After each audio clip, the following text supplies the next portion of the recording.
ఇలా నా అంతటా నేను ప్రపోజ్ చేయడం వల్ల మీకు చులకనగాను తేలిగ్గాను కనపడుతున్నానా? రేవంత్ కంగారు పడి లేదు లేదు అన్నాడు. నిజంగా లేదు, అటువంటి అభిప్రాయం ఏమీ పెట్టుకోకండి.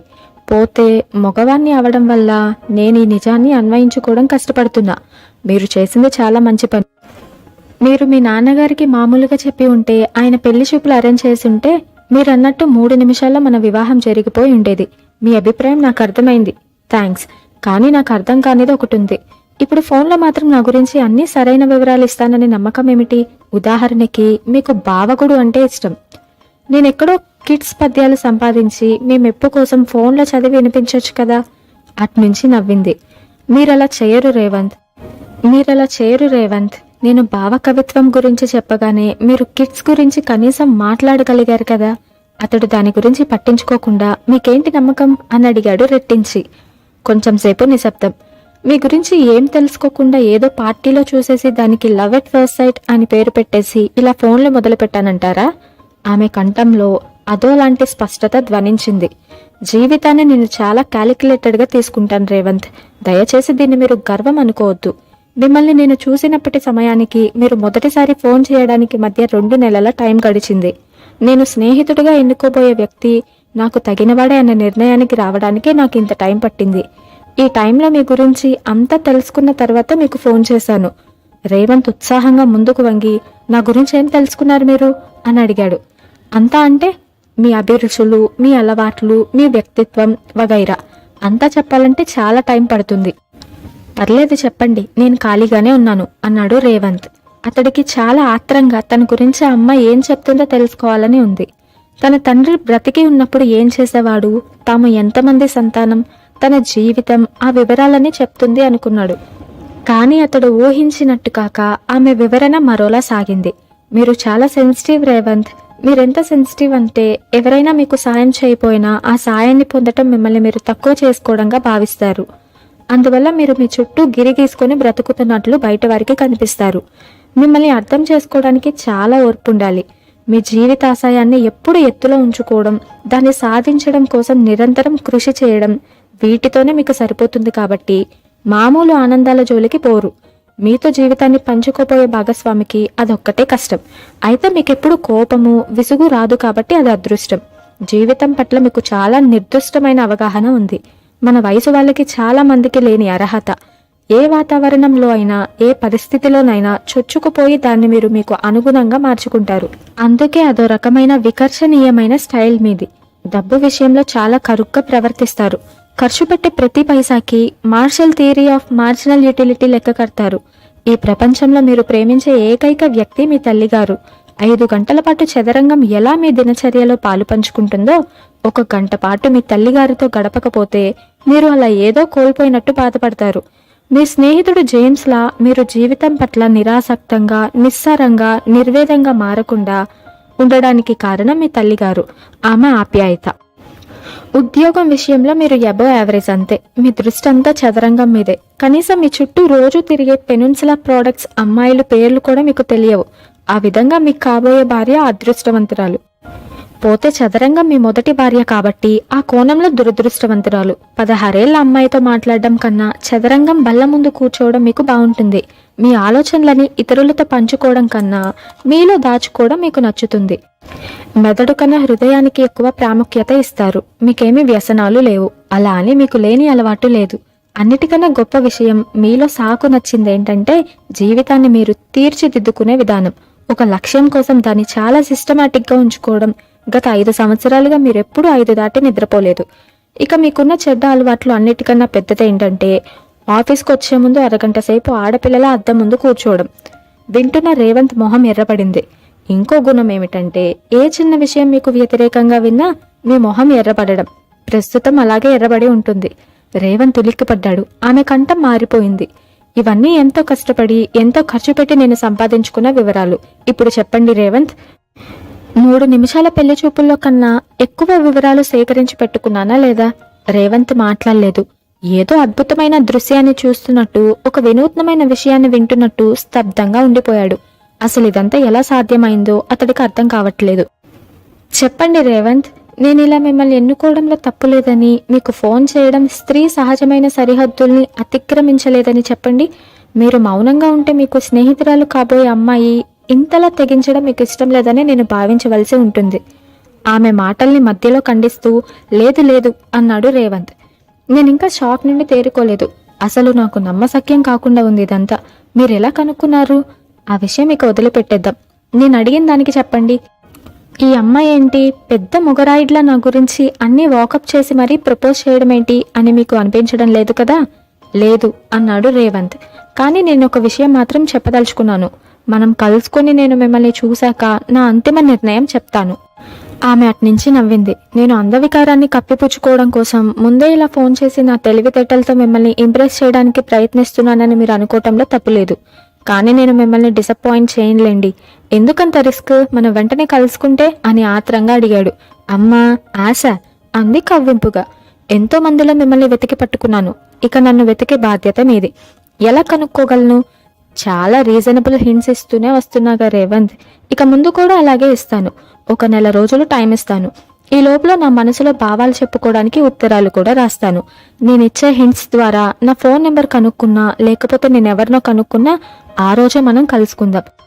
ఒకవేళ మీరు కనుక్కోలేకపోతే సరిగ్గా ఈ రోజు నుంచి ఒక నెల తర్వాత నేను మిమ్మల్ని కలుసుకుంటాను. అయితే నా కాబోయే భర్త ఇంత మాత్రం తెలివి లేనివాడే, ఇన్ని హింట్స్ ఇచ్చినా నన్ను కనుక్కోలేకపోయాడే అన్న విచారంతో మిమ్మల్ని ఆ రోజు కలుసుకుంటాను. సరేనా? రేవంత్ మొహం ఎర్రపడింది. ఎలాగైనా నెలలో మిమ్మల్ని పట్టుకోగలను అన్నాడు పట్టుదలగా. ఈ రోజు 13వ తారీఖు. వచ్చే నెల 13వ తారీఖు సాయంత్రం 5 లోపల మీరు నన్ను కనుక్కోలేకపోతే ఓడిపోయినట్టే అంది.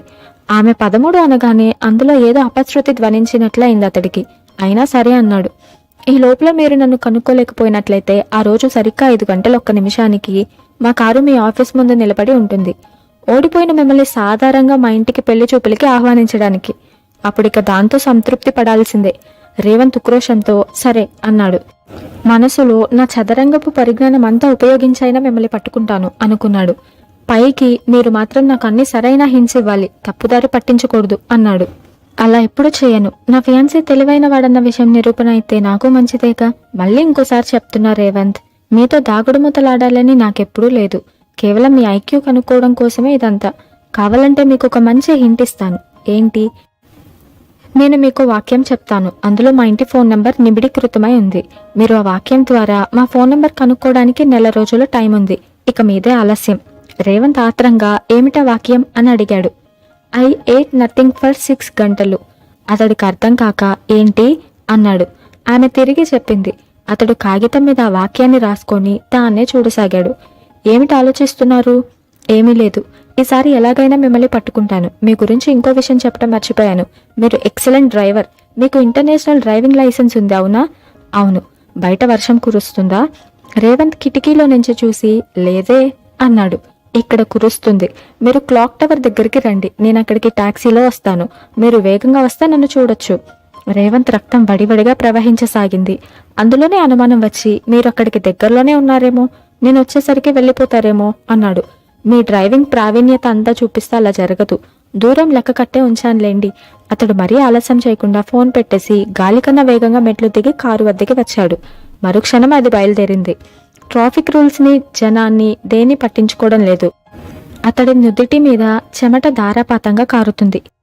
గంటకి 80 కిలోమీటర్ల స్పీడ్తో డ్రైవ్ చేస్తున్నాడు. వాహనాల మధ్య నుంచి బాణంలా దూసుకుపోతున్నాడు. సరిగ్గా 8 నిమిషాల్లో అతడు క్లాక్ టవర్ చేరుకున్నాడు. అక్కడ టాక్సీ ఏదీ లేదు.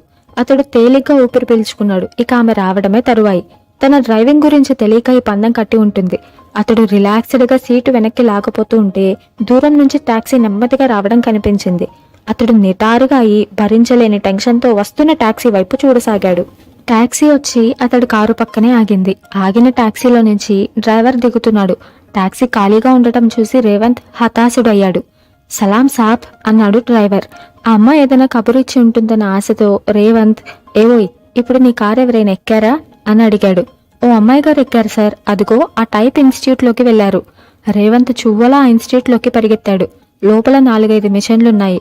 కానీ స్టూడెంట్స్ ఎవరూ లేరు. ప్రొప్రైటర్ మాత్రం సీరియస్గా ఏదో రాసుకుంటున్నాడు. రేవంత్ బయటకు వచ్చేసరికి టాక్సీ వెళ్ళిపోతూ ఉంది. ఇంతలో అలికిడికి యజమాని తలెత్తి చూశాడు. రేవంత్ ఆత్రంగా ఇప్పుడు ఎవరైనా అమ్మాయి లోపలికొచ్చిందా సార్ అని అడిగాడు. కనీసం ఆమె రూపురేఖలైనా కనుక్కుందామని. రేవంత్ మాటలు అతడు విన్నట్టు లేడు. తల పైకెత్తి శూన్యంలోకి చూస్తూ గంభీరంగా, వచ్చే వాళ్ల కోసం వెళ్లే వాళ్ల కోసం విప్లవం ఆగదు, అది నిరంతరం, ఇంక్విలాబ్ జిందాబాద్ అని తిరిగి రాసుకోవడం మొదలుపెట్టాడు. రేవంత్ అదిరిపడ్డాడు. అనుమానం వచ్చి తర్వాత తల వంచి చూశాడు. అతడు పదం కింద పదం రాసుకుంటూ పోతున్నాడు. ఇది వచన గేయమని అర్థమైంది. అతడిని ఎలా భావప్రపంచం నుంచి బయటకు తీసుకురావాలా అని ఆలోచించి రేవంత్ కూడా గంభీరంగా, నీ రక్తం ఎరుపు, నా రక్తం ఎరుపు, ఎరుపు ఎరుపు కలిస్తే మెరుపు అన్నాడు. ఆ మాటలకి ఆ బట్టతల అతను రేవంత్ వైపు ఓ క్షణం అయోమయంగా చూసి ఎగిరి గంతేసినంత పని చేశాడు. పెన్ను మూసి పక్కన పెడుతూ, చెప్పు బ్రదర్, నీకేం కావాలి అని అడిగాడు. రేవంత్ అమ్మయ్య అనుకొని, ఇప్పుడు ఒక అమ్మాయి ఇన్స్టిట్యూట్లోకి వచ్చి వెళ్ళింది సార్, ఆమె ఎలా ఉంటుంది అని అడిగాడు. అతడి మొహం మారిపోయింది. మళ్ళీ, అందానికి విలువ లేదు కామ్రేడ్, శ్రామిక శక్తే చివరికి మిగిలేది అన్నాడు కటువుగా. అంతలో అతడి చూపు తలతల మెరుస్తున్న రేవంత్ కారు మీద పడింది. ఆ కారును చూస్తూ, సమాజ సౌధానికి గొడ్డలి పెట్టైన పెట్టుబడిదారి విధానాన్ని పునాదులతో సహా పెకిలించి కార్మిక వర్గపు సౌభాగ్యం కోసం దాని వరసలు తీసిన గోతుల్లో పాతిపెట్టి ఆ సమాధుల మీద నవ సమాజాన్ని నిర్మించాలి. పీడిత ప్రజల దాహానికి బూర్జువా రక్తపు ద్రాక్షసార నీరును కర్షకుల స్వేదంతో తడిసిన క్షేత్రంలో జల్లి ఈ వేళ్లు నాగల్లుగా దున్ని అన్నార్తుల ఆకలికి ఆశల ఆహారాన్ని పండించే రోజు తొందరలోనే వస్తుంది కామ్రేడ్ అన్నాడు. అవును వస్తుంది అన్నాడు రేవంత్ 10 లంకనాలు చేసిన వాడిలా. కార్లున్న వాళ్ళు కాలినడకన ప్రయాణం చేసే ఆ రోజు కోసం పదండి ముందుకు. రేవంత్కి లింకు దొరికినట్లుంది. నా కారు చూసి అనుమానపడకు కామ్రేడ్, మాది బెజవాడ, మా ఊళ్ళో సమాజం కోరే చాలా మందికి ఇలాంటి కొత్త కార్లున్నాయి అని అతడు మెప్పించడం కోసం, కారుకి మధ్య బేకారుగా తిరిగే సామాన్యుడా నీకు జోహారు అన్నాడు. కీర్తి కోసం పేదవాడిని పొగిడే కవిలా. దాంతో అతడి మొహం విప్పారింది. చెప్పు బ్రదర్, నీకేం కావాలి అని అడిగాడు. రేవంత్కి ఒకసారి సత్తువ వచ్చినట్లు, ఒక అమ్మాయి ఇప్పుడు ఇక్కడికి వచ్చింది, ఎందుకు వచ్చింది, ఎటువైపు వెళ్ళింది అని అడిగాడు. అవును వచ్చింది. ఏం చెప్పకుండా గిర్రున తిరిగి వెళ్ళిపోయింది. ఎందుకు వచ్చిందో తెలియదు. తనని ఫూల్ చేయడానికి ఆమె అలా అక్కడికి వచ్చి వెళ్ళిపోయిందని రేవంత్కి అర్థమైంది. కనీసం ఆ టాక్సీ వాడిని అడిగినా ఆమె ఎక్కడ ఎక్కిందో చెప్పేవాడు. ఇప్పుడంతా అయిపోయిన తరువాత లాభం ఏమిటనుకొని, మీరు అమ్మాయిని చూసారా అని అడిగాడు. చూశాను. రేవంత్ రక్తం వడివడిగా ప్రవహింపసాగింది. టేబుల్ మీద చేతులాంచి ఆత్రంగా ముందుకు వంగి, ఆమె ఎలా ఉంటుందో కాస్త ఉన్నది ఉన్నట్లుగా వర్ణించు కామ్రేడ్ అన్నాడు.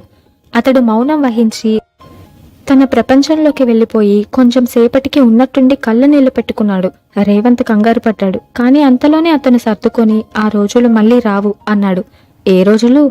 మా ఆవిడతో కలిసి ఉన్న రోజులు. ఇప్పుడు ఆవిడ లేదా, ఎదురింటి దూర్చవాడితో లేచిపోయింది.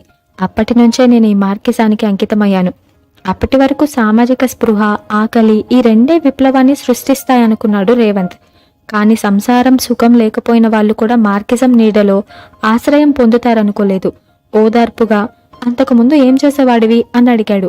వచన గేయాలు, భావకవిత్వం రాసేవాడిని. నీ భావకవిత్వపు ఊహకి ఇప్పుడొచ్చిన అమ్మాయి సరిపోలేదా కామ్రేడ్ అంటూ సబ్జెక్ట్లోకి లాగడానికి ప్రయత్నించాడు రేవంత్.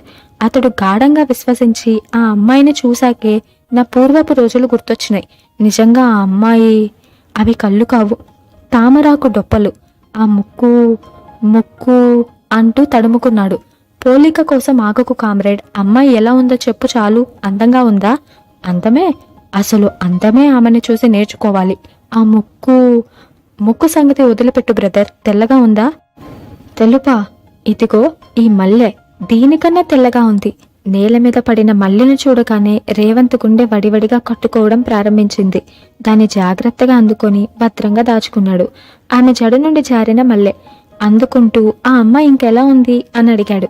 బంగారు బొమ్మ కామ్రేడ్, పోతే నా నోటి నుంచి బంగారం అన్న పదం వచ్చినందుకు క్షమించు, కానీ ఆ అమ్మాయి మాత్రం బంగారు బొమ్మలా వచ్చింది. మౌనంగా మెట్లు దిగి వెళ్ళిపోయింది. చంద్రబింబంలా గుండ్రటి మొహం, పోకచెక్కల చిన్న నోరు, అన్నిటికన్నా ముఖ్యంగా ఆ ముక్కు. రేవంత్ ఏడుపు మొహం పెట్టి, ఆ ముక్కు సంగతి వదిలిపెట్టు బ్రదర్, ఇంకో విషయం చెప్పు అన్నాడు. ఇంకో విషయమా? అయితే విప్లవం అంటూ అతడు ప్రారంభించేసరికి బాబోయ్ అంటూ రేవంత్ బయటకు వచ్చేశాడు. ఇక అతడి దగ్గర నుండి వివరాలు రాపట్టడం, తివిరి ఇసమున తైలము తీయడమే అనుకుని రేవంత్ కారు స్టార్ట్ చేసి కొద్దిగా ముందుకు పోనిచ్చాడో లేదు, వెనుక నుంచి ఆగు కామ్రేడ్, ఒక ముఖ్య విషయం గుర్తొచ్చింది అని వినిపించింది. రేవంత్ చటుక్కున బ్రేక్ వేసి ఆత్రంగా వెనుతిరిగి విండోల నుంచి చూశాడు. అతడు పరిగెత్తుకుంటూ దగ్గరకొచ్చి రొప్పుతూ అన్నాడు, కామ్రేడ్, ఆ పోలిక ఏమిటి అని కొట్టుకు చస్తున్నాను, గుర్తొచ్చింది. ముక్కు సంపెంగ.